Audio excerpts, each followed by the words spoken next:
بسم اللہ الرحمن الرحیم۔ شروع اللہ کا نام لے کر جو بڑا مہربان نہایت رحم والا ہے۔ حامیم، اس کتاب روشن کی قسم کہ ہم نے اس کو ایک مبارک رات میں نازل فرمایا، ہم تو خبردار کرنے والے ہیں۔ اسی رات میں تمام حکمت کے کام فیصل کیے جاتے ہیں، یعنی ہمارے ہاں سے حکم ہو کر بے شک ہم ہی فرشتوں کو بھیجتے ہیں۔ یہ تمہارے پروردگار کی رحمت ہے، وہی تو سننے والا ہے، جاننے والا ہے۔ آسمانوں اور زمین اور جو کچھ ان دونوں میں ہے سب کا مالک، بشرطے کہ تم لوگ یقین کرنے والے ہو۔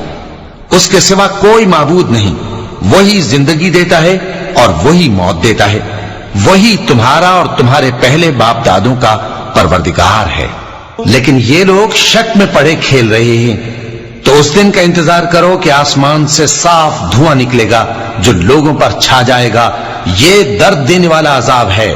اس وقت وہ کہیں گے کہ اے پروردگار، ہم سے اس عذاب کو دور کر، ہم ایمان لاتے ہیں۔ اس وقت ان کو نصیحت کہاں مفید ہوگی، جبکہ ان کے پاس پیغمبر آ چکے جو ہمارے احکام کھول کر بیان کر دیتے تھے۔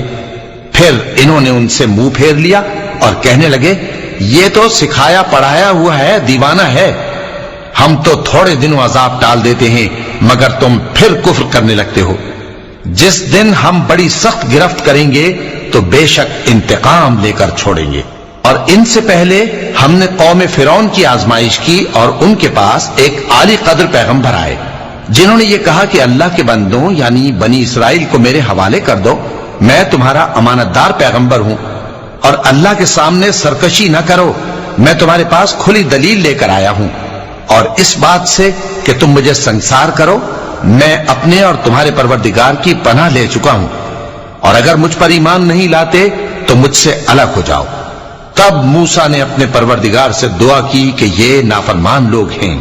اللہ نے فرمایا کہ اچھا، میرے بندوں کو راتوں رات لے کر چلے جاؤ، اور فرعونی ضرور تمہارا تعاقب کریں گے، اور سمندر سے کہ ٹھہرا ہوا ہوگا پار ہو جانا، تمہارے بعد وہ پورا لشکر ڈبو دیا جائے گا۔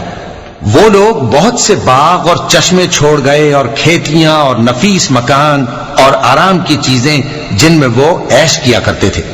اسی طرح ہوا، اور ہم نے دوسرے لوگوں کو ان چیزوں کا مالک بنا دیا۔ پھر ان پر نہ تو آسمان اور زمین کو رونا آیا اور نہ ان کو مہلت ہی دی گئی، اور ہم نے بنی اسرائیل کو ذلت کے عذاب سے نجات دی، یعنی فرعون سے۔ بے شک وہ سرکش اور حد سے نکلا ہوا تھا، اور ہم نے بنی اسرائیل کو اہل عالم میں سے علم کی بنیاد پر چنا تھا، اور ان کو ایسی نشانیاں دی تھیں جن میں کھلی آزمائش تھی۔ یہ لوگ یہ کہتے ہیں کہ ہمیں صرف پہلی دفعہ یعنی ایک بار مرنا ہے اور پھر اٹھنا نہیں، بس اگر تم سچے ہو تو ہمارے باپ دادا کو زندہ کر لا۔ بھلا یہ اچھے ہیں یا تبا کی قوم اور وہ لوگ جو ان سے پہلے ہو چکے ہیں؟ ہم نے ان سب کو ہلاک کر دیا، بے شک وہ گناہگار تھے۔ اور ہم نے آسمانوں اور زمین کو اور جو کچھ ان میں ہے اس کو کھیل کے لیے نہیں بنایا، ان کو ہم نے تدبیر سے پیدا کیا ہے، لیکن اکثر لوگ نہیں جانتے۔ کچھ شک نہیں کہ فیصلے کا دن ان سب کے جی اٹھنے کا وقت ہے، جس دن کوئی دوست کسی دوست کے کچھ کام نہ آئے گا اور نہ ان کو مدد ملے گی مگر جس پر اللہ مہربانی کرے۔ بے شک وہی غالب ہے، بڑا مہربان ہے۔